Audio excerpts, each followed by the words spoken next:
Hello guys, ಎಲ್ಲಿಗೂ ನಮಸ್ಕಾರ. Welcome back to incredible ಇನ್ನುಮತೀಸ್ ಚಾನಲ್. ಈ ಒಂದು ವ್ಲಾಗಲ್ಲಿ ನನ್ನ ಯಜಮಾನರು ಮಾಲೆ ಹಾಕ್ಕೊಂಡಿದ್ದಾರೆ ಶಬರಿಮಲೆಗೆ ಅಂತ ಹೇಳಿ. 3 ದಿನ ನಾವು ಪೂಜೆ ಏನೆಲ್ಲ ಮಾಡಿದ್ವಿ, ಮನೆಯನ್ನು ಹೆಂಗೆ ಕ್ಲೀನ್ ಮಾಡಿಕೊಂಡೆ, ಮತ್ತು ಅವರು ಇರುಮುಡಿ ಪ್ರತಿಯೊಂದನ್ನು ಈ ವ್ಲಾಗಲ್ಲಿ ನಾನು ತೋರಿಸ್ತೀನಿ. ಅಯ್ಯಪ್ಪ ಸ್ವಾಮಿ ಆಗಿರೋದ್ರಿಂದ ತುಂಬಾ ಭಕ್ತಿ ನಿಷ್ಠೆಯಿಂದ ಮಾಡಬೇಕು. ಸೊ ಫಸ್ಟು ನಾನು ದೇವ್ರ ಮನೆಯನ್ನು ಕ್ಲೀನ್ ಮಾಡಿಕೊಂಡೆ. ನಂತರ ನಾನು ದೇವ್ರ ಪಾತ್ರೆ ಏನಿದೆ ಅದನ್ನೆಲ್ಲ ಕ್ಲೀನ್ ಮಾಡಿಕೊಂಡೆ. ಯೂಶಲಾಗಿ ಮನೇಲಿ ಏನೇ ಒಂದು ಹಬ್ಬ ಬರಲಿ ಅಥವಾ ಏನೇ ನಾನು ಪೂಜೆ ಮಾಡಿದ್ರು ನಾನು ಫಸ್ಟು ದೇವ್ರ ಪಾತ್ರೆನೆಲ್ಲ ನಾನು ತೊಳ್ಕೊಂಬಿಡ್ತೀನಿ. ಸಬೀನಾ ಮತ್ತು ಪೀತಾಂಬರಿ ಇದೆರಡನ್ನೇ ಹಾಕಿ ನಾನು ತೊಳೆಯೋದು. ಮತ್ತು ದೇವ್ರ ಪಾತ್ರೆ ತೊಳೆಯೋಕ್ಕಂತಲೇ ನಾನು ಸಪ್ರೇಟಾಗಿ ಒಂದು ನಾರನ್ನು ಸಹ ಇಟ್ಕೊಂಡಿದ್ದೀನಿ, ಅದನ್ನು ಹಾಕಿ ನಾನು ತೊಳಿತೀನಿ. ಮತ್ತು ನಾನು ನಿಮಗೆ ಇನ್ನೊಂದು ಈಸಿಯಾಗಿರೋ ಒಂದು ಟಿಪ್ಪನ್ನು ಹೇಳ್ಕೊಡ್ತೀನಿ ದೇವ್ರ ಪಾತ್ರೆ ತೊಳೆಯೋದಕ್ಕೆ. ಒಂದು ದೊಡ್ಡ ಪಾತ್ರೆ ತೊಗೊಳ್ಳಿ, ಅದರಲ್ಲಿ 3/4 ಭಾಗಷ್ಟು ನೀರನ್ನು ತುಂಬಿಸ್ಕೊಳ್ಳಿ. ನಂತರ ನೀವು ಒಂದು ದೊಡ್ಡ ಗಾತ್ರದ ನಿಂಬೆಹಣ್ಣು ಏನಿರುತ್ತೋ ಆ ಸೈಜಲ್ಲಿ ನೀವು ಹುಣಸೆಹಣ್ಣನ್ನು ಸೇರಿಸ್ಕೊಳ್ಳಿ. ಮತ್ತು ಒಂದು 2 ನಿಂಬೆಹಣ್ಣು ನೀವು ಆಫಾಗಿ ಕಟ್ ಮಾಡಿ ಅದನ್ನು ಸಹ ಸೇರಿಸ್ಕೊಂಡು ಒಂದು 10 ನಿಮಿಷ ನೀವು ಅದನ್ನು ಕುದಿಯಕ್ಕೆ ಬಿಡಿ. ಕುದಿಯಕ್ಕೆ ಬಿಟ್ಟಿದ ನಂತರ ನೀವು ನಿಮ್ಮ ದೇವ್ರ ಪಾತ್ರೆಗಳು ಏನಿದೆ ಆ ಬಿಸಿ ನೀರಲ್ಲಿ ಹಂಗೆ ಹಾಕಿದರೆ ಸಾಕು. ಒಂದು 2 ನಿಮಿಷ ಬಿಟ್ಟಿದ ನಂತರ ನಿಮಗೆ ಆ ಪಾತ್ರೆಗಳ ತುಂಬಾ ಪಳಪಳ ಅಂತ ಹೊಳೆಯುತ್ತೆ. ನೀವೇನು ಸಬೀನಾ ಅಥವಾ ಬೇರೆ ಒಂದು ಮತ್ತೊಂದು ಹಾಕೋದೇ ಬೇಡ, ಅಷ್ಟು ಕ್ಲೀನಾಗಿ ನಿಮಗೆ ಕ್ಲೀನ್ ಆಗುತ್ತೆ. ಎಸ್ಪೆಷಲಿ ಈ ಹಿತ್ತಾಳೆ ಪಾತ್ರೆ ಏನಿದೆಯಲ್ಲ ಅದು. ಯಾಕಪ್ಪ ನಿಮಗೆಲ್ಲ ಈ ಟಿಪ್ ಹೇಳಿ ನಾನು ಮಾತ್ರ ಕೈಯಲ್ಲಿ ತೊಳಿತಾ ಇದ್ದೀನಿ ಅಂತ ಅಂದ್ಕೊಂಬೇಡಿ. ಯೂಶಲಾಗಿ ನಾನು ಅದನ್ನು ಆ ಥರ ಮಾಡ್ತೀನಿ, ಅದು ನಂಗೆ ವರ್ಕ್ ಆಗಿದೆ, ಆದ್ದರಿಂದ ಹೇಳಿದೆ. ಈ ಸತಿ ನಾನು ಕೈಯಲ್ಲೇ ತೊಳೆದೆ. ದೇವ್ರಿಗೆ ಸ್ವಲ್ಪ ಎಲ್ಲ ಭಕ್ತಿಯಿಂದನೇ ಮಾಡೋಣ ಅಂತ ಹೇಳಿ ನಾನು ಕೈಯಲ್ಲೇ ಮಾಡಿಕೊಂಡೆ. ಮತ್ತು ನಂತರ ನಾನು ಅರಿಶಿನ ಕುಂಕುಮೆಲ್ಲ ಇಟ್ಟೆ ತೊಳೆದಿರೋ ಪಾತ್ರೆಗೆ. ಮತ್ತು ನನ್ನ ಹಳೇ ವ್ಲಾಗು ಡಿಮಾರ್ಟ್ ಶಾಪಿಂಗ್ ವ್ಲಾಗಲ್ಲಿ ನಿಮಗೆ 2 ಮ್ಯಾಟನ್ನು ತೊಗೊಂಡಿದ್ದು ತೋರಿಸಿದ್ದೆ ಅಲ್ವಾ. ನೋಡಿ, ಇವಾಗ ನಾನು ಅದನ್ನು ಹಾಕಿದ್ದೀನಿ ಬೆಡ್ರೂಮ್ಗೆ. ಈ 2 ಮ್ಯಾಟು ತುಂಬ ಚೆನ್ನಾಗಿ ಕಾಣಿಸ್ತಿತ್ತು. ಮತ್ತು ಈಗ ನಾನು ಬೆಡ್ಶೀಟ್ಸು ಮತ್ತು ಬೆಡ್ ಕವರ್ಸ್ ಎಲ್ಲ ಚೇಂಜ್ ಮಾಡಬೇಕು, ಆದ್ದರಿಂದ ನಾನು ಚೇಂಜ್ ಮಾಡ್ತಿದ್ದೆ. ಇದು ಹೊಸದು, ನಾನಿನ್ನೂ ಓಪನ್ ಸಹ ಮಾಡಿರಲಿಲ್ಲ. ಸೊ ಅದನ್ನು ಇವಾಗ ನಾನು ಬೆಡ್ಶೀಟನ್ನೆಲ್ಲ ಹಾಕಬೇಕು. ಮತ್ತು ನನ್ನ ಯಜಮಾನ್ರಿಗೆ ಒಂದು ಅಭ್ಯಾಸ ಇದೆ, ಮನೇಲಿ ಏನೇ ಒಂದು ಪೂಜೆ ಮಾಡಿದ್ರು ಅಥವಾ ಹಬ್ಬ ಹರಿದಿನ ಏನು ಬಂದ್ರೂ ಸರಿ, ಫಸ್ಟು ಬೆಡ್ಶೀಟನ್ನು ತೆಗೆದು ಹೊಗ್ಯಕ್ಕೆ ಹಾಕಿ ಹೊಸ ಬೆಡ್ಶೀಟ್ ಹಾಕಿದ್ರೇ ಅವ್ರಿಗೆ ಹಬ್ಬ ಮಾಡಿದೊಂದು ಸ್ಯಾಟಿಸ್ಫ್ಯಾಕ್ಷನ್ನೇ ಬರುತ್ತೆ. ಸೊ ಆದ್ದರಿಂದ ನಾವು ಯಾವಾಗಲೂ ಮಾಡ್ತೀವಿ. ಬಟ್ ಏನಂದರೆ ನಾನು ಒಂದು 2-3 ಬೆಡ್ಶೀಟ್ ಕವರ್ಸನ್ನು ನಾನು ತಗೊಂಡಿಟ್ಟಿರ್ತೀನಿ, ಯೂಸ್ ಮಾಡಿದೆ, ಈ ಥರ ಓಪನ್ ಮಾಡಿದೆ. ಯಾಕೆಂದರೆ ವರ್ಷಕ್ಕೊಂದು ಸತಿ ಏನಾದರೂ ಈ ಥರ ದೇವಸ್ಥಾನಕ್ಕೆ ಎಲ್ಲಾದರೂ ಹೋಗಬೇಕು ಅಂತಂದಾಗ ಮೈಲ್ಗೆ ಅದು ಇದು ಅಂತ ಇರುತ್ತೆ, ಅಥವಾ ಇವಾಗ ಅಯ್ಯಪ್ಪ ಸ್ವಾಮಿಗೆ ಹೋಗಬೇಕಾದ್ರೆ ಸ್ವಲ್ಪ ಕ್ಲೀನಾಗಿರಬೇಕು ಅಂತ ಹೇಳಿ ನಾನು ಆವಾಗ ಏನಾದರೂ ನನಗೆ ನೋಡಿದ್ವಾಗ ನಾನು ಒಳ್ಳೆ ಬೆಡ್ಶೀಟ್ ಸಿಕ್ಕಿದ್ರೆ ತೊಗೊಂಡಿಟ್ಟಿರ್ತೀನಿ. ಸೊ ಆವಾಗ ಹೆಲ್ಪ್ಫುಲ್ ಆಗುತ್ತೆ. ಆವಾಗ ಹೋಗಿ ಹೊಸದು ತೊಗೊಳೋದು ಬೇಕಾಗೋ ಅವಶ್ಯಕತೆ ಇರಲ್ಲ ಅಂತ ಹೇಳಿ ತೆಗೆದಿಟ್ಟಿದ್ದನ್ನು ಇವಾಗ ನಾನು ಬೆಡ್ಶೀಟನ್ನು ಹಾಕ್ಕೋತಾ ಇದ್ದೀನಿ. ಇವಾಗ ಸ್ವಲ್ಪ ಚೆನ್ನಾಗಿ ಕಾಣಿಸ್ತಿದೆ ನೋಡೋದಕ್ಕೆ. ಬಟ್ ಬೆಡ್ಶೀಟ್ ಇದನ್ನು ನಾನು ಸ್ಟಾರ್ ಬಜಾರಲ್ಲಿ ಕೊಟ್ಟು ತೊಗೊಂಡಿದ್ದು ಅನಿಸುತ್ತೆ. ಈ ಬೆಡ್ಶೀಟ್ನ ತುಂಬ ಚೆನ್ನಾಗಿತ್ತು, ಕಲರೂ ಅಷ್ಟೇ ಒಂಥರ ಎಲ್ಲೋ ಆರೆಂಜು ಆ ಥರದ್ದೆಲ್ಲ ಮಿಕ್ಸ್ ಆಗಿರೋದೊಂದು ಬೆಡ್ಶೀಟು ತುಂಬ ಚೆನ್ನಾಗಿ ಕಾಣಿಸ್ತಿತ್ತು. ಆ್ಯಕ್ಚುಲಿ ನನ್ನ ಯಜಮಾನ್ರು ಮಾಲೆ ಹಾಕ್ಕೊಳ್ಳೋಕ್ಕೆ ಹಿಂದಿನ ದಿನವೇ ನಾನು ಅರ್ಧಕ್ಕರ್ಧ ಕೆಲಸ ಮುಗಿಸ್ಕೊಂಡೆ. ಇದು ನೆಕ್ಸ್ಟ್ ಡೇ ವ್ಲಾಗ್ ಆಗಿರುತ್ತೆ. ಬೆಳಗ್ಗೆನೇ ಅವರು 5 ಗಂಟೆಗೆ ಎದ್ದು ಮಾಲೆ ಹಾಕ್ಕೊಳ್ಳೋಕ್ಕೆ ಅಂತ ಹೇಳಿ ಹೋಗಿದ್ದಾರೆ. ಅವ್ರು ಬರೋಷ್ಟರಲ್ಲಿ ನಾನು ಗುಡಿಸ್ಕೊಂಡು ಒರೆಸ್ಕೊಳ್ಳೋಣ ಅಂದ್ಕೊಂಡೆ. ಮತ್ತು ಗುಡಿಸ್ಬೇಕಾದ್ರೆ ಎಸ್ಪೆಷಲಿ ಮೂಲೆಗಳು ಮತ್ತು ಈ ಸಂಧಿ ಏನಿರುತ್ತೋ ಅದನ್ನು ಕ್ಲೀನಾಗಿ ಗುಡಿಸ್ಕೊಳ್ಳಿ. ಯಾಕೆಂದರೆ ಅಲ್ಲಿ ದರಿದ್ರ ಲಕ್ಷ್ಮಿ ಕೂತ್ಕೊಂಡಿರ್ತಾರೆ ಅಂತ ಹೇಳಿ ಹೇಳ್ತಾರೆ, ನಿಮಗೆ ಗೊತ್ತಿರ್ಬೋದು, ಬಟ್ ಹೇಳ್ತಾ ಇದ್ದೀನಿ. ಮತ್ತು ನಾನು ಒರೆಸ್ಬೇಕಾದ್ರೆ ಹಬ್ಬದ ದಿನ ಆಗಿರ್ಬೋದು, ಈ ಥರ ನೀರಿಗೆ ಬಂದು ನಾನು ಉಪ್ಪು, ಕಲ್ಲುಪ್ಪು ಮತ್ತು ಅರಿಶಿನದ ಪುಡಿ, ಹಾಗೆ ನೀವು ಯೂಸ್ ಮಾಡುವಂತಹ ಒಂದು ಲಿಕ್ವಿಡ್ ಏನಿರುತ್ತೋ ಅದನ್ನು ಹಾಕಿ ನಂತರ ನೀವು ಒರೆಸ್ಕೊಳ್ಳಿ, ತುಂಬಾ ಒಳ್ಳೆಯದು. ಆದ್ದರಿಂದ ನಾನು ಅದನ್ನೆಲ್ಲ ಹಾಕಿ ನಾನು ಒರೆಸ್ಕೊತಾ ಇದ್ದೆ. ಸುಮಾರು ನನಗೊಂದು ಅರ್ಧ ಗಂಟೆ ಆಯಿತು ಒರೆಸೋದಕ್ಕೆ, ಕ್ಲೀನಾಗಿ ಎಲ್ಲ ಮೂಲೆಗಳನ್ನೆಲ್ಲ ಒರೆಸೋದಕ್ಕೆ. ಸೊ ನಾನು ಯಾವಾಗಲೂ ಅಷ್ಟೇ, ಮನೆ ಒರೆಸ್ಬೇಕಾದ್ರೆ ಅಂತೂ ಎಲ್ಲಿ ಕ್ಲೀನಾಗಿ ನಾವು ಒರೆಸ್ತೀವೋ ಇಲ್ವೋ ಮೂಲೆಗಳನ್ನ ಕರೆಕ್ಟಾಗಿ ನಾವು ಒರೆಸ್ಕೋಬೇಕು ಅಂತ ಹೇಳಿ ನಮ್ಮಮ್ಮ ಯಾವಾಗಲೂ ಹೇಳೋರು. ಆದ್ದರಿಂದ ನಿಮಗೂ ಸಹ ಹೇಳ್ತಾ ಇದ್ದೀನಿ, ಯಾರಿಗಾದ್ರೂ ಗೊತ್ತಿಲ್ಲ ಅಂತಂದರೆ ಒರೆಸ್ಬೇಕಾದ್ರೆ ಮೂಲೆಗಳನ್ನೆಲ್ಲ ಕ್ಲೀನಾಗಿ ಒರೆಸ್ಕೊಳ್ಳಿ. ಮತ್ತು ಫ್ಯಾನೆಲ್ಲ ಹಾಕಿದೆ, ಫ್ಯಾನೆಲ್ಲ ಹಾಕಿ ಸ್ವಲ್ಪದ್ದು ಬಿಟ್ಟೆ ಒಣಗಲಿ ಅಂತ ಹೇಳಿ. ಮತ್ತು ನನ್ನ ಹಳೇ ಬ್ಲಾಗಲ್ಲಿ ಒಂದು ಗಂಜಿ ಪೌಡರು ಮಾಡೋದು ಹೇಗೆ ಅಂತ ಹೇಳಿ ತೋರಿಸಿದ್ದೆ. ಆ ಒಂದು ಗಂಜಿ ಪೌಡ್ರು ನೋಡಿ, ಈ ಒಂದು ದೊಡ್ಡ ಬಾಕ್ಸಲ್ಲಿ ನಾನು ಮಾಡಿ ತೆಗೆದಿಟ್ಕೊಂಡಿದ್ದೆ. ಬಟ್ ಆಲ್ಮೋಸ್ಟ್ ನನಗೆ ಖಾಲಿ ಆಗೋಗಿದೆ. ಆದ್ದರಿಂದ ನಾನು ಇವಾಗ ಅದನ್ನು ಆ ಒಂದು ವ್ಲಾಗಲ್ಲಿ ನಾನು ನಿಮಗೆ ತೋರಿಸಿಲ್ಲ ಯಾವ ಥರ ಮಾಡೋದು ಅಂತ ಹೇಳಿ. ಬಟ್ ಈ ವ್ಲಾಗಲ್ಲಿ ನಿಮಗೆ ತೋರಿಸ್ತೀನಿ ಗಂಜಿ ಪೌಡ್ರು ಹಾಕಿ ಯಾವ ಥರ ನಿಮಗೆ ಕನ್ಸಿಸ್ಟೆನ್ಸಿಯಲ್ಲಿ ಅದನ್ನು ಮಾಡ್ಕೊಳ್ಳೋದು ಅಂತ ಹೇಳಿ. ಸೊ ಬೆಳಗ್ಗೆನೇ ನನ್ನ ಮಗನಿಗೆ ನಾನು ಹಾಲು ಕೊಡಲ್ಲ, ಅವನಿಗೆ ಗಂಜಿ ಕೊಡ್ತೀನಿ. ಸೊ 2 ಸ್ಪೂನು ನೀವು ಪೌಡ್ರನ್ನ ಹಾಕ್ಕೊಂಡು ಒಂದು 2 ಸ್ಪೂನು ಇದು ತಾಟಿ ಬೆಲ್ಲ ಅಂತ ಹೇಳ್ತಾರೆ, ಆ ಬೆಲ್ಲನ ಒಂದು 2 ಸ್ಪೂನು ಹಾಕ್ಕೊಳ್ಳಿ. ಹಾಕ್ಕೊಂಡು ಒಂದೇ ಒಂದು ಚಿಟಿಕೆ ಅಷ್ಟು ನೀವು ಉಪ್ಪು ಹಾಕ್ಕೊಂಡ್ರೆ ಟೇಸ್ಟ್ಗೆ ಚೆನ್ನಾಗಿರುತ್ತೆ.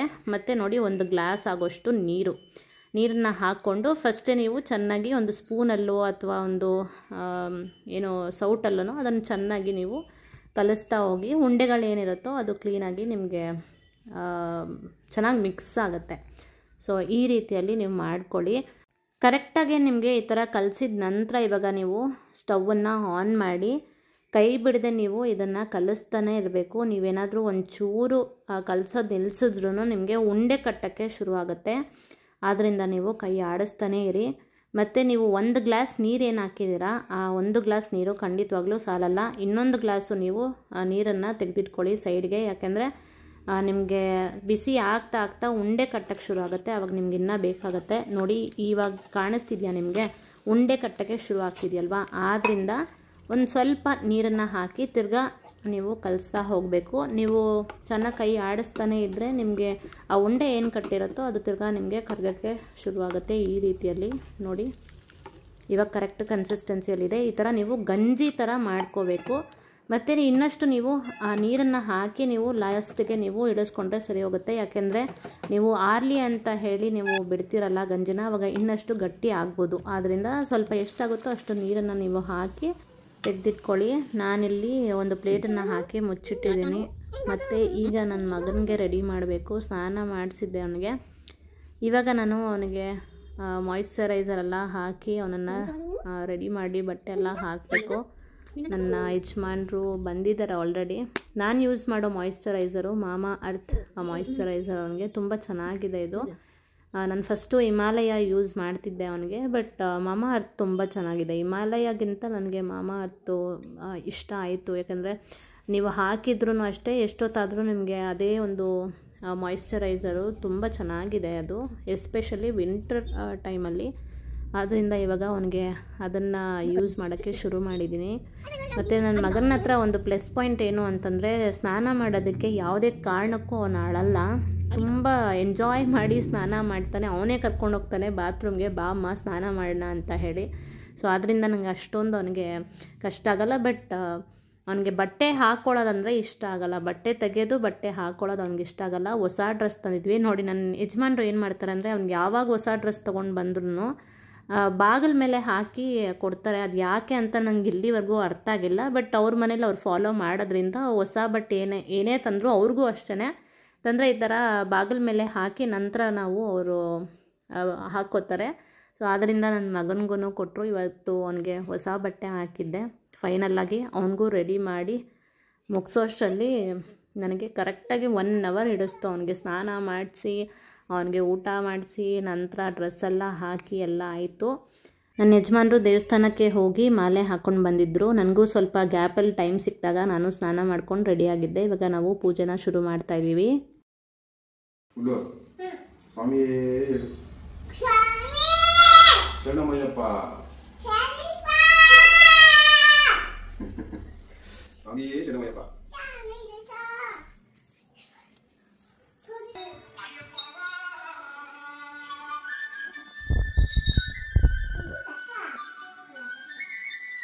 ಆಡ್ಸು, ಗಂಟೆ ಆಡ್ಸು, ಗಟ್ಟೆ ಆಡ್ಸು.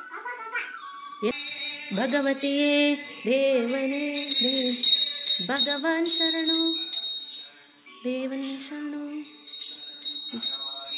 ಭಗವತಿಯೇ ದೇವಿಯೇ ಭಗವತಿ ಶರಣು ಶರಣು ಶರಣು ಅಯ್ಯಪ್ಪ, ಭಗವಾನ್ ಶರಣು ಭಗವತಿ ಶರಣು ಶರಣು ಶರಣು ಅಯ್ಯಪ್ಪ, ಭಗವಾನ್ ಶರಣು ಭಗವಾನ್ ಶರಣು ಶರಣು ಅಯ್ಯಪ್ಪ, ಭಗವಾನ್ ಶರಣು ಶರಣು ಶರಣು ಅಯ್ಯಪ್ಪ,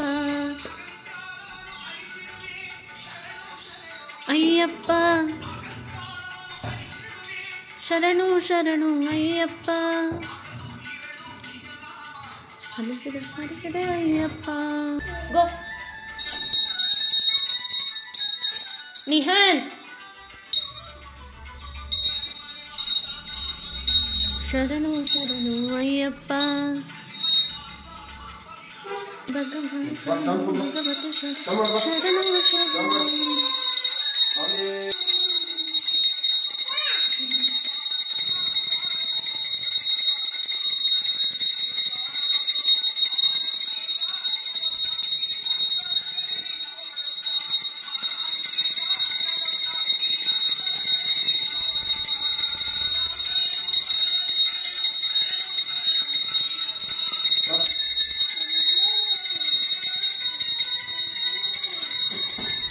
ನಿಹಾನ್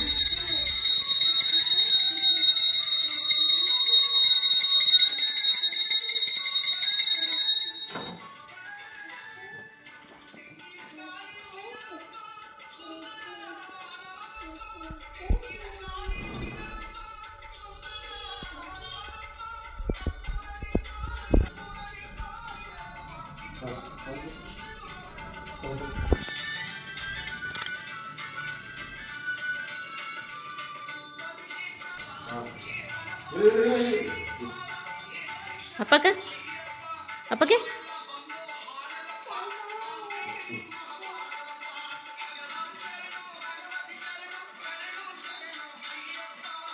ಅಪ್ಪಗೆ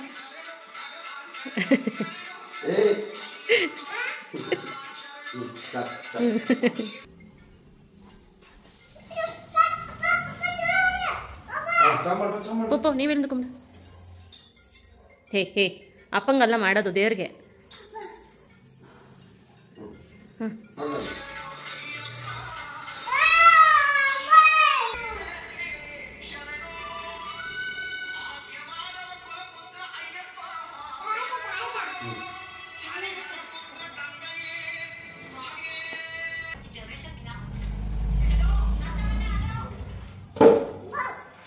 ಪೂಜೆ ಎಲ್ಲ ಆಯಿತು. ನಂತರ ನಾನು ನಾಷ್ಟಕ್ಕೆ ಅಂತ ಹೇಳಿ ಶಾವಿಗೆ ಬಾತ್ ಮಾಡಿದ್ದೆ. ಫಸ್ಟು ಅವ್ರಿಗೆ ಹಾಕ್ಕೊಟ್ಟೆ, ಎಂಜಲ್ ಮಾಡಿದೆ, ಅವ್ರು ತಿಂದ ನಂತರ ನಾವು ತಿಂದ್ವಿ. ಫಸ್ಟ್ ಡೇ ಮುಗೀತು. ನೆಕ್ಸ್ಟ್ ಡೇ ವ್ಲಾಗನ್ನು ನಾನು ಇವಾಗ ಕಂಟಿನ್ಯೂ ಮಾಡ್ತೀನಿ ನೋಡಿ. ಹಲೋ ಗೈಸ್, ಈಗ ನಾನು ಅಮ್ಮನ ಮನೇಲಿದ್ದೀನಿ. ಇವತ್ತು 2ನೇ ದಿನ ಅವರು ಮಾಲೆ ಹಾಕಿ ನನ್ನ ಯಜಮಾನ್ರು. ಆದ್ದರಿಂದ ಡೈಲಿ ಅಂದರೆ ನಿನ್ನೆ ಬೆಳಗ್ಗೆ ಅವರು ನಾಷ್ಟಕ್ಕೆ ಅಂತ ಹೇಳಿ ಆಚೆನೆ ತಿಂದರು. ಅಂದರೆ ಸ್ವಾಮಿಗಳು ಇರ್ತಾರಲ್ವ, ಅವ್ರ ಮನೇಲಿ ಯಾರಾದರೂ ಮನೇಲಿ ಕರೆದಿರ್ತಾರೆ, ಭಜನೆ ಎಲ್ಲ ಮಾಡಾದ್ಮೇಲೆ ಅಲ್ಲಿ ಅವ್ರದ್ದು ನಾಷ್ಟ ಆಗಿತ್ತು. ಮತ್ತು ನೈಟು ಸಹ ಅವರು ಮನೇಲಿ ತಿಂದಿಲ್ಲ, ಆಚೆನೆ ತಿಂದರು. ಆದ್ದರಿಂದ ಇವತ್ತು ನಮ್ಮ ಮನೇಲಿ ಏನಾದರೂ ಮಾಡೋಣ ಅಂತ ಹೇಳಿ ಹೇಳಿದ್ರು. ಆದ್ದರಿಂದ ಸರಿ ನಾನು ಮನೇಲಿ ಮಾಡೋಣ ಅಂತ ಹೇಳಿ ಅಂದ್ಕೊಂಡಿದ್ದೀನಿ. ಊಟ ಏನಾದರೂ ವ್ಯವಸ್ಥೆ ಮಾಡೋಣ ಸ್ವಾಮಿಗಳಿಗೆ ಅಂತ ಹೇಳಿ. ಮತ್ತು ಒಂದು 7-8 ಜನ ಬರ್ತಾರೆ ಅಂತ ಹೇಳಿ ಹೇಳಿದ್ದಾರೆ. ಸೊ ನಾನಿವಾಗ ಅಡುಗೆಲ್ಲ ಮಾಡಿ ಅವ್ರಿಗೆ ಬಡಿಸ್ಬೇಕು. ಆದ್ದರಿಂದ ಸ್ವಲ್ಪ ಪ್ರಿಪ್ರೇಷನ್ ಎಲ್ಲ ಮಾಡ್ಕೊಳ್ಳೋದಿದೆ. ಅಮ್ಮನ ಮನೇಲೇ ತರಕಾರಿ ಎಲ್ಲ ಏನೇನಿದೆ ಅದನ್ನೆಲ್ಲ ಕಟ್ ಮಾಡಿಕೊಂಡು ನಂತರ ಮನೆಗೆ ಹೋಗಿ ಎಲ್ಲ ಅಡುಗೆನ ಸ್ಟಾರ್ಟ್ ಮಾಡಬೇಕು. ಇವಾಗ ಆಲ್ರೆಡಿ 5:30 ಆಗಿದೆ. ಸ್ವಾಮಿಗಳೆಲ್ಲ 9:30ಗೆ ಬರ್ತೀನಿ ಅಂತ ಹೇಳಿದ್ದಾರೆ ನೈಟು. ಆದ್ದರಿಂದ ನೈಟ್ ಊಟ ನಮ್ಮ ಮನೇಲೇ ಆಗಿರೋದ್ರಿಂದ ಒಂದು 9:30 ಅಷ್ಟರೊಳಗೆ ನಾನು ಅಡುಗೆ ಎಲ್ಲ ಮಾಡಬೇಕು. ಅವರು ನನ್ನ ಯಜಮಾನ್ರು ಆಚೆ ಮಾರ್ಕೆಟ್ಗೆ ಹೋಗಿ ನನಗೇನೇನು ಬೇಕು ಅಂದರೆ ನಾನು ಏನೇನು ಮಾಡಬೇಕು ಅಂದ್ಕೊಂಡಿದ್ದೀನಿ ಅದನ್ನು ತರಕಾರಿನೆಲ್ಲ ತೊಗೊಂಬಂದು ಕೊಟ್ಬಿಟ್ಟು ಹೋಗಿದ್ದಾರೆ. ನಾನು ನಿಮಗೆ ತೋರಿಸ್ತೀನಿ ಏನೆಲ್ಲ ತಂದಿದ್ದಾರೆ ಅಂತ ಹೇಳಿ. ಸೊ ಫ್ರೆಶ್ ಆಗಿದೆ ತರಕಾರಿ ಎಲ್ಲ. ಕ್ಯಾರೆಟು, ಬೀನ್ಸು, ಹುಳ್ಳಿಕಾಯಿ ಮತ್ತು ಆಲೂಗಡ್ಡೆ, ಶುಂಠಿ ಸ್ವಲ್ಪ ಬೇಕಿತ್ತು. ಮತ್ತು ಇತ್ತದ ಬೇಳೆ ತೊಗೊಂಬಂದು ಕೊಟ್ಟಿದ್ದಾರೆ ಬಿಡಿಸಿರೋದೇ. ಮತ್ತು ಟೊಮೆಟೊ, ಬೆಳ್ಳುಳ್ಳಿ, ಹಾಗೆ ತೆಂಗಿನಕಾಯಿ ಇದನ್ನೆಲ್ಲ ತೊಗೊಂಬಂದು ಕೊಟ್ಟಿದ್ದೆ. ಆ್ಯಕ್ಚುಲಿ ನಾನೇನೇನೆಲ್ಲ ಮಾಡಬೇಕು ಅಂದ್ಕೊಂಡಿದ್ದೀನಿ ಅಂದರೆ ಊಟಕ್ಕೆ ಇತ್ತದ ಬೇಳೆ ಸಾರು, ಮತ್ತು ಅನ್ನ ಮತ್ತು ಇತ್ತದ ಬೇಳೆ ಸಾರು, ಹಾಗೆ ಕ್ಯಾರೆಟ್ ಹಲ್ವಾ ಮಾಡಬೇಕು ಅಂದ್ಕೊಂಡಿದ್ದೀನಿ. ಮತ್ತು ಪೊಂಗಲ್ ಮಾಡೋಣ ಅಂದ್ಕೊಂಡಿದ್ದೀನಿ, ಖಾರ ಪೊಂಗಲ್ಲು. ಸೊ ಇದಿಷ್ಟು ನಾನಿವತ್ತು ಮಾಡಬೇಕು ಅಂದ್ಕೊಂಡಿರೋದು. ಸೊ ಅವ್ರು ತೊಗೊಂಬಂದು ಕೊಟ್ಬಿಟ್ಟು ಹೋಗಿದ್ದಾರೆ. ಸ್ವಲ್ಪ ಆಚೆ ಕೆಲಸ ಇದೆ ಅಂತ ಹೇಳಿ ಅವ್ರು ಆಚೆ ಹೋಗಿದ್ದಾರೆ. ಅವ್ರು ಬರೋಷ್ಟರಲ್ಲಿ ನಾನು ಇದನ್ನೆಲ್ಲ ಕಟ್ ಮಾಡಿ ಒಂದು ಬಾಕ್ಸ್ಗೆ ಹಾಕ್ಕೊಂಡು ನಮ್ಮ ಮನೆಗೆ ಹೋಗಿ ಅಲ್ಲಿ ನಾನು ಅಡುಗೆನ ಶುರು ಮಾಡಬೇಕು. ಮತ್ತು ಇನ್ನೊಂದು ವಿಷಯ ಏನು ಅಂತಂದರೆ, ಊಟದ ವಿಷಯದಲ್ಲಿ ನಾನು ಯಾವಾಗಲೂ ಅಷ್ಟೇ ಯಾರಿಗೂ ಭೇದ ಭಾವ ಇಲ್ಲಿವರೆಗೂ ನಾನು ಮಾಡಿಲ್ಲ. ಮತ್ತು ನನ್ನ ಕೈಯಲ್ಲಿ ತುಂಬ ಜನ ನಾನು ಅಡುಗೆ ಮಾಡಿ ಹಾಕಿದ್ದೀನಿ. ಎಲ್ಲರೂ ಮಾಡೋ ಅಂಥದ್ದೇ, ಅದರಲ್ಲಿ ಏನು ಸ್ಪೆಷಲು ಅಂತ ಕೇಳಬೇಡಿ. ಹೆಂಗಸರು ಎಲ್ಲರೂ ಅಷ್ಟೇ ಮನೇಲಿ ಯಾರೇ ಬಂದ್ರೂ ಅಡುಗೆ ಮಾಡಿ ಹಾಕ್ತಾರೆ. ಇನ್ನೊಂದೇನೆಂದರೆ ಅವ್ರ ಮನೆಯಲ್ಲಿ ನೀವು ತಿಂದಿದ್ದೀರಾ ಅಂತಂದರೆ ದಯವಿಟ್ಟು ಆ ಋಣನ ಇಟ್ಕೊಳ್ಳಿ. ಅದನ್ನು ಬಿಟ್ಟು ತಿಂದು ಎಲ್ಲ ಮಾಡಿ ಲಾಸ್ಟ್ಗೆ ಅವ್ರು ಮಾಡಿರೋದು ಚೆನ್ನಾಗಿರಲಿಲ್ಲ ಅಥವಾ ಅವರು ಇಷ್ಟೇ ಇಟ್ಲು ನನಗೆ ತಟ್ಟೆಗೆ ಹಾಕ್ಕೊಟ್ಟಿಲ್ಲ, ಈ ಥರದ್ದೆಲ್ಲ ಜಾಸ್ತಿ ಬಂದಿರುತ್ತೆ. ಎಲ್ಲ ಹೆಣ್ಮಕ್ಳು ಫೇಸ್ ಮಾಡಿರ್ತೀರ ಖಂಡಿತವಾಗ್ಲೂ. ಆ ಥರ ನಾನು ಫೇಸ್ ಮಾಡಿದ್ದೀನಿ. ಯಾಕೆ ಈ ಸಂದರ್ಭದಲ್ಲಿ ಇದನ್ನು ಹೇಳ್ತಾ ಇದ್ದೀನಿ ಅಂತಂದರೆ, ಕೆಲವೊಂದು ಸತಿ ಏನನ್ಸುತ್ತೆ ಅಂದರೆ ನಮಗೆ ನಿಯತ್ತಾಗಿ ಇಲ್ದಿರೋರಿಗೆ ನಾವು ಎಷ್ಟೋ ಮಾಡಿರ್ತೀವಿ. ಬಟ್ ಏನಂತಂದರೆ ಯಾರೋ ಒಂದು ಅನಾಥ ಆಶ್ರಮಕ್ಕೋ ಅಥವಾ ಈ ಥರ ಏನಾದರೂ ಸಂದರ್ಭ ಬಂದಾಗ ಪ್ರಸಾದ ಮಾಡಿಕೊಡೋದು ದೇವಸ್ಥಾನಗಳಿಗೆ, ಅದು 7-8 ಜನ ಸ್ವಾಮಿಗಳಿಗೆ ಊಟ ಮಾಡೋ ಅಂಥ ಒಂದು ಸಂದರ್ಭ ಸಿಕ್ಕಿದೆ. ನನ್ನ ಮಗನ ಇಟ್ಕೊಂಡು ಮಾಡೋದು ಕಷ್ಟನೇ. ಬಟ್ ಆದರೂ ಏನಕ್ಕೆ ಮಾಡಬೇಕು ಅಂದ್ಕೊಂಡ್ರೆ ಅಂದರೆ ಯಾರ್ಯಾಗೋ ಎಷ್ಟೊಂದೆಲ್ಲ ಮಾಡಿ ನಮಗೆ ಆ ಒಂದು ಏನು ಹೇಳೋದು ಇದು ಸಿಕ್ಕಿಲ್ಲ, ಪ್ರತಿಫಲ ಸಿಕ್ಕಿಲ್ಲ. ನಮಗೆ ಪ್ರತಿಫಲನ ಎಕ್ಸ್ಪೆಕ್ಟ್ ಮಾಡಿ ಏನೂ ಮಾಡಿರಲ್ಲ. ಬಟ್ ನಮ್ಮ ಬಗ್ಗೆ ಹೊಗಳಿಲ್ಲ ಅಂದ್ರೂ ಪರವಾಗಿಲ್ಲ, ಊಟ ಚೆನ್ನಾಗಿತ್ತು ಅಂತ ತೆಗಳ್ಬಾರ್ದು ಯಾರಿಗೂ ಅಷ್ಟೇ. ಅವ್ರು ಹಾಕಿರೋ ಒಂದು ಕೈ ತುತ್ತಾಗಿದ್ರು ಆ ಋಣನ ಯಾವತ್ತು, ಅನ್ನದ ಋಣನ ಮಾತ್ರ ಯಾವತ್ತೂ ಮರಿಬಾರ್ದು. ತಿಂದ್ಬಿಟ್ಟು ಇದು ಸರಿಯಿಲ್ಲ ಅದು ಸರಿಯಿಲ್ಲ ಅಂತ ಯಾರಿಗೂ ಕಮೆಂಟ್ ಮಾಡೋಕೆ ಹೋಗ್ಬಾರ್ದು. ಸೊ ಆದ್ದರಿಂದ ನಾನು ಹೇಳ್ತಾ ಇದ್ದೀನಿ. ಸ್ವಲ್ಪ ನರ್ವಸ್ಸು ಆಗ್ತಾಯಿದೆ, ಭಯ ಭಕ್ತಿಯಿಂದ ಮಾಡಬೇಕು. ಅಯ್ಯಪ್ಪಂಗೆ ಆಗಿರೋದ್ರಿಂದ ಸ್ವಲ್ಪ ನನಗೆ ಭಯ ಸಹ ಇದೆ. ನಾನು ಸಹ ಚಿಕ್ಕವಳಾಗಿದ್ದಾಗ ನಮ್ಮ ಅಪ್ಪನ ಜೊತೆಯಲ್ಲಿ ನಾನು ಮತ್ತು ನನ್ನ ತಮ್ಮ ನಾನು ಸತತವಾಗಿ ಒಂದು 4 ವರ್ಷ ಶಬರಿಮಲೆಗೆ ಮಾಲೆ ಹಾಕೊಂಡು ಹೋಗಿದ್ದೀನಿ ಚಿಕ್ಕವಳಾಗಿದ್ದಾಗ. ಆಬ್ವಿಯಸ್ಲಿ ಆಮೇಲೆ ಸ್ವಲ್ಪ ದೊಡ್ಡವರಾದಮೇಲೆ ಹೆಣ್ಮಕ್ಳು ಹೋಗೋಕ್ಕಾಗಲ್ಲ. ನನಗೆ ಅಯ್ಯಪ್ಪ ಅಂದರೆ ತುಂಬ ಇಷ್ಟ. ಆಮೇಲೆ ನಾನು ಪ್ರೆಗ್ನೆನ್ಸಿ ಟೈಮಲ್ಲೆಲ್ಲ ನಾನು ಜಾಸ್ತಿ ಕೇಳಿರೋದೇ ಅಯ್ಯಪ್ಪನ ಹಾಡು. ಅಷ್ಟು ನನಗೆ ಅಯ್ಯಪ್ಪ ತುಂಬಾ ಇಷ್ಟ. ಎಲ್ಲ ದೇವ್ರೂ ನನಗೆ ಇಷ್ಟನೇ. ಬಟ್ ಅಯ್ಯಪ್ಪ ಅಂದರೆ ಸ್ವಲ್ಪ ಸ್ಪೆಷಲ್. ಏನೋ ಒಂದು ಆ ದೇವರು ಹಾಡು ಕೇಳಬೇಕಾದ್ರೆ, ಅಯ್ಯಪ್ಪ ಹಾಡು ಕೇಳಬೇಕಾದ್ರೆ ನನಗೆ ಗೊತ್ತಿಲ್ಲದೇ ನನ್ನ ಕಣ್ಣಲ್ಲಿ ನೀರು ಬರುತ್ತೆ. ನಂಗೆ ಅಯ್ಯಪ್ಪ ಅಂದರೆ ಅಷ್ಟೊಂದು ಇಷ್ಟ. ಮತ್ತು ನನ್ನ ಯಜಮಾನ್ರು ಹಾಕಿದ್ದಾರೆ 5 years ಕಂಟಿನ್ಯೂಸ್ ಆಗಿ ಮಾಲೆ ಹಾಕಿದ್ದಾರೆ. ಬಟ್ ಇವಾಗ ನಾವು ಮದುವೆ ಆದಮೇಲೆ ಇವಾಗ ಅವನು ಲಾಸ್ಟ್ ಇಯರು ನಾನು ಬೇಡ್ಕೊಂಡಿದ್ದೆ, ನನ್ನ ಮಗ ಚೆನ್ನಾಗಿ ಹುಟ್ಟಿದ್ರೆ ನನ್ನ ಯಜಮಾನ್ರು ಬಂದು ಮಾಲೆ ಹಾಕೊಂಡು ನಾನು ನಿನ್ನ ಸನ್ನಿಧಿಗೆ ಕಳಿಸ್ತೀನಿ ಅಯ್ಯಪ್ಪ ಅಂತ ಹೇಳಿ ಬೇಡ್ಕೊಂಡಿದ್ದೆ. ಅದರಿಂದ ಅವರು ಲಾಸ್ಟ್ ಇಯರ್ ಹೋಗಿದ್ರು ನನ್ನ ಮಗ ಹುಟ್ಟಿರೋ ಟೈಮಲ್ಲಿ. ಸೊ ಈಗ ಅದನ್ನು ಹಂಗೆ ಅಂದರೆ ಒಂದು ಸತಿ ಹಾಕೊಂಡು ಬಿಡೋದು ಬೇಡ ಅಂತ ಹೇಳಿ ಇನ್ನೂ ಒಂದು 2 ವರ್ಷ ಹಾಕೋಣ ಅಂತ ಹೇಳಿ ಈ ವರ್ಷವೂ ಹಾಕಿದ್ದಾರೆ. ನಾಳೆ ಇರ್ಮುಡಿದೆ, 3 ದಿನ ಹಾಕಿರೋದಷ್ಟೇ. ಫಸ್ಟು ಅವರು ಹಾಕಬೇಕಾದ್ರೆ 48 days ಹಾಕಿದ್ರು. ಫಸ್ಟು ಮಾಲೆ ಹಾಕಬೇಕಾದ್ರೆ ಒಂದು ಮಂಡಲ ಅಂದರೆ 48 ದಿನ ಅನ್ಸುತ್ತೆ, ನಂಗೆ ಸರಿಯಾಗಿ ಗೊತ್ತಿಲ್ಲ, ಹಾಕಿದ್ರು. ಸೊ ಅದಾದಮೇಲೆ ಒಂದು 5 years ಕಂಟಿನ್ಯೂಸ್ ಆಗಿ ಹಾಕಿದ್ರು. ಆಮೇಲೆ ಸ್ಟಾಪ್ ಮಾಡಿಬಿಟ್ಟಿದ್ರು. ಈಗ ನಾನು ಬೇಡ್ಕೊಂಡಿದ್ದಕ್ಕೆ ಅಯ್ಯಪ್ಪಂಗೆ ಮಾಲೆ ಹಾಕೊಂಡು ಲಾಸ್ಟ್ ಇಯರ್ ಹೋಗಿ ಬಂದರು. ಈ ಇಯರು ಹೋಗಬೇಕು ಅಂತ ಅಂದ್ಕೊಂಡಿದ್ದಾರೆ. ಇನ್ನು ನಾನು ಅಮ್ಮನ ಮನೇಲೇ ಇದ್ದೀನಿ. ಆಲ್ಮೋಸ್ಟು 8 ಗಂಟೆ ಆಗ್ತಾ ಇದೆ. ನನ್ನ ಯಜಮಾನ್ರಿಗೆ ನಾನು ವೆಯ್ಟ್ ಮಾಡ್ತಾ ಇದ್ದೀನಿ. ನಾನೆಲ್ಲ ರೆಡಿ ಮಾಡ್ಕೊಂಡಿದ್ದೀನಿ. ಸೊ ನಮ್ಮ ಮನೆಗೆ ಹೋಗಿ ಜಸ್ಟು ಒಗ್ಗರಣೆಲ್ಲ ಮಾಡ್ಕೊಳ್ಳೋದು ಅಷ್ಟೇ, ಬೇರೆ ಎಲ್ಲನೂ ರೆಡಿ ಮಾಡ್ಕೊಂಡಿದ್ದೀನಿ. ಸೊ ತೋರಿಸ್ತೀನಿ ನಿಮಗೆ. ಸೊ ಕ್ಯಾರೆಟ್ ಬೀನ್ಸು ಪಲ್ಯ ಮಾಡೋದಕ್ಕೆ ಕ್ಯಾರೆಟ್ ಬೀನ್ಸನ್ನು ಹಚ್ಚಿಟ್ಕೊಂಡಿದ್ದೀನಿ. ಮತ್ತು ಇದು ಕ್ಯಾರೆಟು ಹಲ್ವಾ ಮಾಡೋದಕ್ಕೆ ಇದನ್ನು ಮಾಡ್ಕೊಂಡಿದ್ದೀನಿ. ಹಾಗೆ ಇದು ಇತ್ತಿದ ಸಾರು ಮಾಡೋದಕ್ಕೆ ನಾನು ಮಸಾಲೆ ಕೂಡ ರೆಡಿ ಮಾಡಿ ತೊಗೊಂಡು ಇಟ್ಕೊಂಡಿದ್ದೀನಿ. ಸೊ ಜಸ್ಟ್ ಇವಾಗ ಅವ್ರು ಬಂದಿದ್ದ ತಕ್ಷಣವೇ ನಮ್ಮ ಮನೆಗೆ ಹೋಗಿ ನಾನು ಅಡುಗೆನ ಶುರು ಮಾಡಬೇಕಷ್ಟೇ. ಎಸ್, ಬನ್ನಿ ಇವಾಗ ನಮ್ಮ ಮನೆಗೆ ಹೋಗೋಣ. ಅಲ್ಲಿಂದ ನಾನು ವ್ಲಾಗನ್ನು ಕಂಟಿನ್ಯೂ ಮಾಡ್ತೀನಿ. ಹಾಯ್ ಗೈಸ್, ನಾನೀಗಷ್ಟೇ ನಮ್ಮ ಮನೆಗೆ ಬಂದೆ. ಟೈಮ್ ನೀವೇ ನೋಡಿ ಎಷ್ಟಾಗಿದೆ. ಈಗಲೇ 9 ಗಂಟೆ ಆಗೋಗಿದೆ. ಇವಾಗ ನಾನು ಅಡುಗೆ ಸ್ಟಾರ್ಟ್ ಮಾಡಿದ್ದೀನಿ. ಬಟ್ ಎಷ್ಟೊತ್ತಾಗುತ್ತೋ ನನಗೆ ಗೊತ್ತಿಲ್ಲ. ತುಂಬ ನರ್ವಸ್ ಆಗ್ತಿದೆ. ಸೊ ನಾನು ಅಡುಗೆ ಎಲ್ಲ ಮಾಡಿಬಿಟ್ಟು ನಾನು ನೆಕ್ಸ್ಟ್ ನಿಮಗೆ ತೋರಿಸ್ತೀನಿ ಏನು ಅಡುಗೆ ಮಾಡಿದ್ದೀನಿ ಅಂತ ಹೇಳಿ. ಒಂದು ಕಡೆ ಕ್ಯಾರೆಟ್ ಹಲ್ವಾ ಆಗ್ತಾಯಿದೆ, ಇನ್ನೊಂದು ಕಡೆ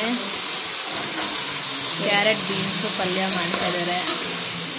ನಾನು ಒಬ್ಬಳೇ ಮಾಡಬೇಕು ಅಂದ್ಕೊಂಡೆ, ಬಟ್ ಆಗಲಿಲ್ಲ. ಇಲ್ಲೇ 9 ಗಂಟೆ ಆಗೋದು. ಅದಕ್ಕೆ ಪಾಪ ನಮ್ಮಮ್ಮನೂ ಬಂದಿದ್ದಾರೆ ಹೆಲ್ಪ್ ಮಾಡೋದಕ್ಕೆ. ಸೊ ಬೇಗ ಮಾಡಬೇಕು. 9:15 ಆಗೋಯ್ತು. ನನಗಂತೂ ತುಂಬಾ ಟೆನ್ಷನ್ ಆಗ್ತಾಯಿದೆ.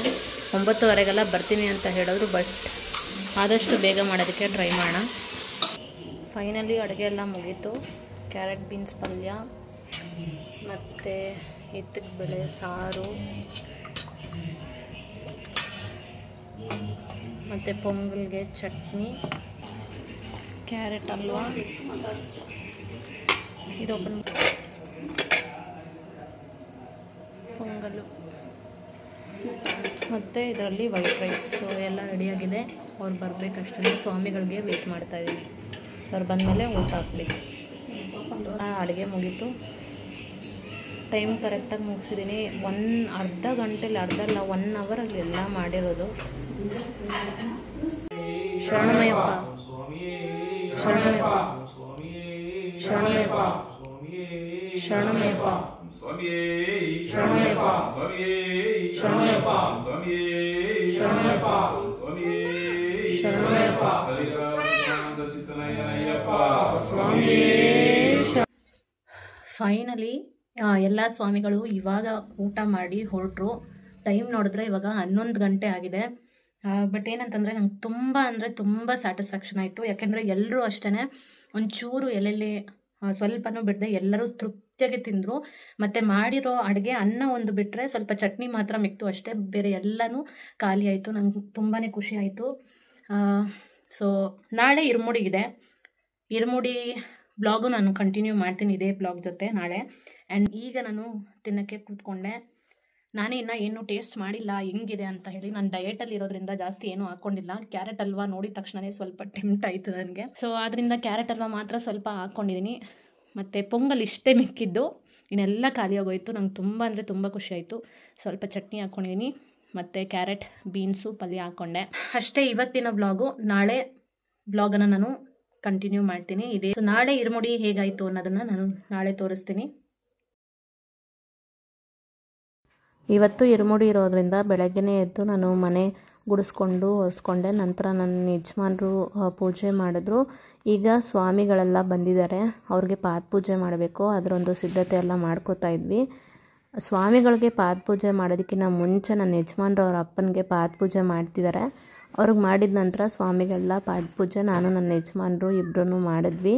ಮಾಡಿದ ನಂತರ ಸ್ವಾಮಿಗಳನ್ನು ನಮ್ಮ ಮನೆಗೆ ಬರ್ತಾರೆ.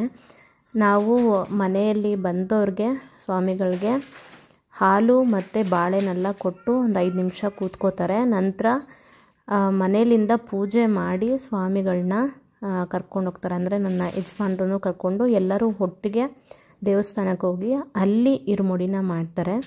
ಅದರ ಒಂದು ಕ್ಲಿಪ್ಪಿಂಗ್ ಇದು.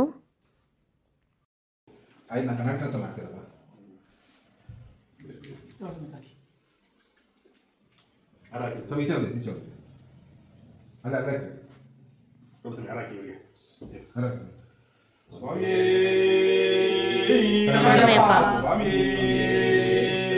ಶರಣಮಯ್ಯಪ್ಪ ಶರಣಮಯ್ಯಪ್ಪ ಶರಣಮಯ್ಯಪ್ಪ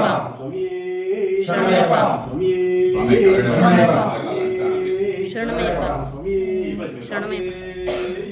ಶರಣಮಯ್ಯಪ್ಪ ಶರಣಮಯ್ಯಪ್ಪ ಶರಣಮಯ್ಯಪ್ಪ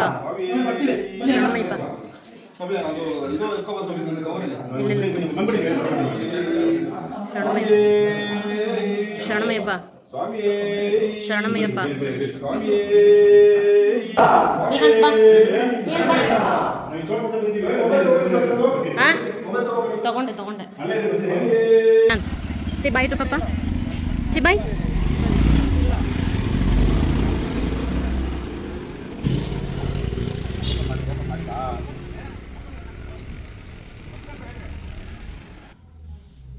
ಈಗ ತಾನೇ ಸ್ವಾಮಿಗಳೆಲ್ಲ ಬಂದು ಪೂಜೆ ಎಲ್ಲ ಮುಗಿಸ್ಕೊಂಡು ಮನೆ ಬಿಟ್ಟಿದ್ದಾರೆ. ದೇವಸ್ಥಾನಕ್ಕೆ ಹೋಗಬೇಕು. ದೇವಸ್ಥಾನದಲ್ಲಿ ಇರುಮುಡಿ ಇದೆ. ಇಲ್ಲಿ ಏನು ಉರಿತಾ ಇದೆ ದೀಪ. ಈ ದೀಪ ಅವರು ಶಬರಿಮಲೆಗೆ ಹೋಗಿ ದೇವ್ರ ದರ್ಶನ ಮಾಡ್ಕೊಂಡು ಮನೆಗೆ ಬರೋವರೆಗೂ ನಾವು ಇದನ್ನು ಹಾರ್ದಿರಂಗೆ ನೋಡ್ಕೊಬೇಕು ಅಂತ ಈ ದೀಪನ ಹಚ್ಚಿರೋದು. ಸೊ ನಾನಿವಾಗ ಹೊರಡಬೇಕು. ಹೋಗಿ ನಮ್ಮ ಅಮ್ಮನ್ನ ಪಿಕ್ ಮಾಡಿಕೊಂಡು ಅಲ್ಲಿಂದ ನಾನು ದೇವಸ್ಥಾನಕ್ಕೆ ಹೋಗಬೇಕು. ಸೊ ಬನ್ನಿ ಈಗ ದೇವಸ್ಥಾನಕ್ಕೆ ಹೋಗೋಣ. Nihanth come, Nihanth no, Nihanth no, come come no come let's go. So yes, ನಾನು ಇವಾಗ ರೆಡಿಯಾಗಿದ್ದೀನಿ. ಸೀರೆ ಉಟ್ಕೊಂಡಿದ್ದೀನಿ. ನಾನು ಇವಾಗ ದೇವಸ್ಥಾನಕ್ಕೆ ಹೋಗೋಣ ಅಂತ ಹೇಳಿ ತುಂಬ ಟೈಮ್ ಇತ್ತು, ಅದಕ್ಕೆ ಸೀರೆ ಉಟ್ಕೊಂಡೆ. ಇಲ್ಲಾಂತಂದರೆ ನಾನು ಚೂಡಿದಾರೆ ಹಾಕ್ಕೊತಿದ್ದೆ.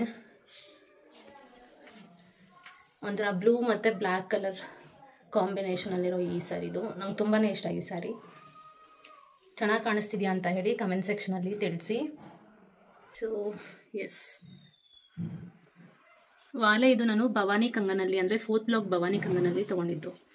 ನಾನು ಇವಾಗ ರೆಡಿ ಆಗಿದ್ದೀನಿ. ಟೈಮ್ ಇವಾಗ 2:30 ಆಗಿದೆ.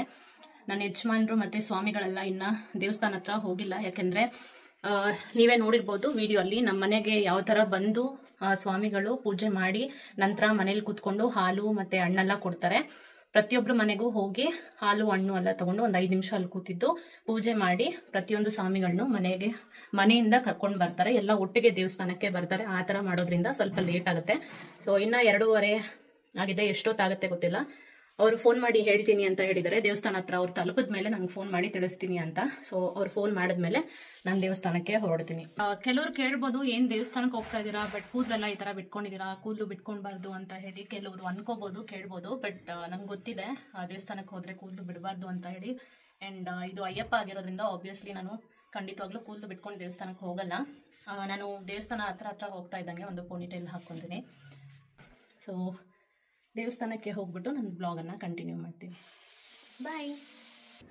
ಹಾಯ್. ಹಲೋ. ಹಲೋ. ಸೇ ಬಾಯ್. ಬಾಯ್. ಈಗಷ್ಟೇ ನಾವು ದೇವಸ್ಥಾನಕ್ಕೆ ಬಂದು ತಲುಪಿದ್ದೀವಿ. ಇವಾಗ ಏನು ನೋಡ್ತಿದ್ದೀರಾ, ಇದು ದೇವಸ್ಥಾನ ಅಲ್ಲ, ಇದು ಹಾಲು. ಇರ್ಮುಡಿಗೆ ಅಂತಲೇ ಹೇಳಿ ಒಂದು ಹಾಲನ್ನು ಮಾಡಿದ್ದಾರೆ. ಹಾಲ್ ತುಂಬಾ ವಿಶಾಲವಾಗಿತ್ತು. ಮತ್ತು ಪಕ್ಕದಲ್ಲಿ ದೇವಸ್ಥಾನ ಸಹ ಇದೆ ಅಯ್ಯಪ್ಪಂದು. ಈ ದೇವಸ್ಥಾನ ಇರೋದು ಕನಕಪುರ ರೋಡು, ಎಳ್ಚನಹಳ್ಳಿ ಮೆಟ್ರೋ ಸ್ಟೇಷನ್ ಹತ್ರ ಇದೆ. ತುಂಬಾ ಚೆನ್ನಾಗಿದೆ. ಫಸ್ಟ್ ಟೈಮು ನಾನು ಈ ಒಂದು ದೇವಸ್ಥಾನಕ್ಕೆ ಬರ್ತಿರೋದು. ಹೋದ ವರ್ಷ ನನ್ನ ಯಜಮಾನ್ರು ಮಾಲೆ ಹಾಕಿದಾಗ ನಾನು ಬರೋಕ್ಕಾಗಿರಲಿಲ್ಲ, ಬರಬಾರ್ದಾಗಿತ್ತು. ಆದ್ದರಿಂದ ನಾನು ಇರ್ಮುಡಿಗೆ ಹೋಗಿರಲಿಲ್ಲ.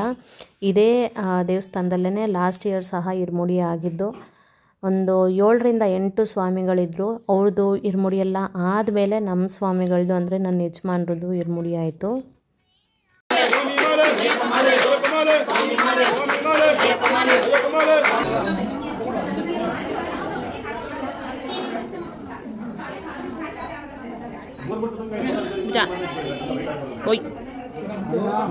ಎಲ್ಲ ಸ್ವಾಮಿಗಳದ್ದು ಇರ್ಮುಡಿ ಆದ ನಂತರ ಕೊನೆಯದಾಗಿ ನನ್ನ ಯಜಮಾನರು ಇರ್ಮುಡಿಗೆ ಕೂತ್ಕೊಂಡ್ರು.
ಫೈನಲ್ ಆಗಿ ಇರ್ಮುಡಿ ಎಲ್ಲ ಆಯಿತು ನೋಡಿ. ಇದೇ ಅಯ್ಯಪ್ಪನ ದೇವಸ್ಥಾನ.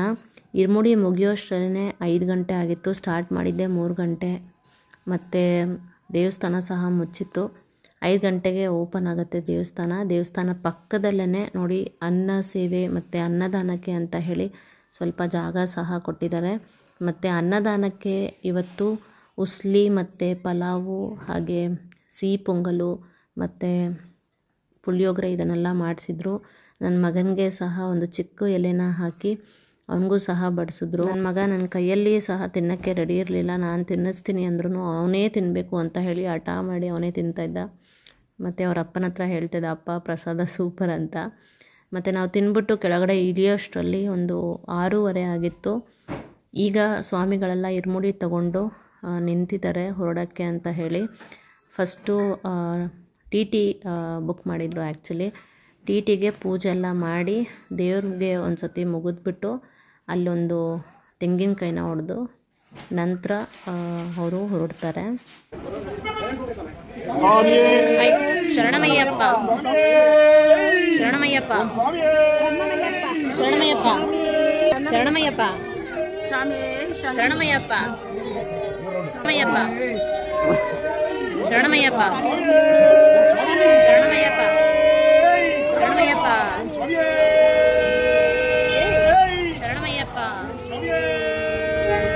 ಶರಣಮಯ್ಯಪ್ಪ ಶರಣಮಯ್ಯಪ್ಪ ಶರಣಮಯ್ಯಪ್ಪ ಶರಣಮಯ್ಯಪ್ಪ ಶರಣಮಯ್ಯಪ್ಪ ಶರಣಮಯ್ಯಪ್ಪ ಶರಣಮಯ್ಯಪ್ಪ ಶರಣಮಯ್ಯಪ್ಪ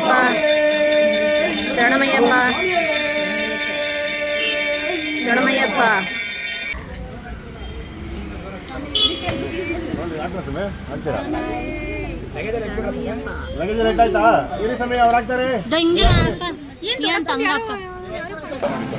ರೀ ಅಲ್ಲಿ ಅವ್ರ ಸ್ವಾಮಿಗಳು ಕೊಟ್ಟಿದ್ದ ಕಾಸನ್ನ ಯಾರ ಕೈಲೂ ಕೊಡ್ತಾ ಇಲ್ಲ, ನಿಮ್ ಕೈಲೇ ಕೊಡ್ಬೇಕಂತೆ. ಅಪ್ಪ ಅಪ್ಪ ಅಂತ ಯಾರು ಲೆಫ್ಟ್ ಹ್ಯಾಂಡ್ ಇಲ್ಲ ರೈಟ್ ಹ್ಯಾಂಡ್ ಕೊಡಮ.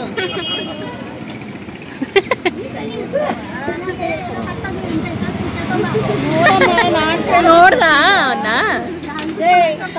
ನಾನು ನನಗೂ ಕೊಡಲ್ಲ ನನಗೆ ಕೊಡಲ್ಲ ಕೊಡಲ್ಲ ಈಗಂತೂ ನನಗೆ ಕೊಡಲ್ಲ. ಬಾಯ್. ಕೆಲವೊಂದು ಸ್ವಾಮಿಗಳೆಲ್ಲ ಅವ್ರವ್ರ ಮನೆಯವ್ರಿಗೆ ಕಾಸು ಕೊಡ್ತಾಯಿದ್ರು. ಹಾಗೆ ನನ್ನ ಮಗನಿಗೆ ಸಹ ಕಾಸು ಕೊಟ್ಟರು. ನನ್ನ ಮಗ ನನಗೆ ಕೊಡೋ ಅಂತಂದರೆ ಕೊಡೋಕ್ಕೆ ರೆಡಿ ಇರಲಿಲ್ಲ. ಅವ್ರ ಅಪ್ಪನ್ನ ಕರೆದು ಅವ್ರ ಕೈಯಲ್ಲಿ ಕೊಡೋವರೆಗೂ ಅವ್ನಿಗೆ ಸಮಾಧಾನ ಆಗಿಲ್ಲ. ಸೊ ತುಂಬ ಚೆನ್ನಾಗಾಯಿತು ಇರ್ಮುಡಿ ಎಲ್ಲ. ನನಗೂ ತುಂಬ ಖುಷಿಯಾಯಿತು ಈ ಸತಿ. ಮತ್ತು ಹೊರಟಿದ್ದಾರೆ ಈಗ. ನಾನು ಇಲ್ಲಿಗೆ ನನ್ನ ವ್ಲಾಗನ್ನು ಮುಗಿಸ್ತಾ ಇದ್ದೀನಿ. ನಾನು ನಿಮಗೆ ಇನ್ನೊಂದು ವಿಡಿಯೋಲಿ ಸಿಗ್ತೀನಿ. Until then take care guys. Bye. See you in the next video.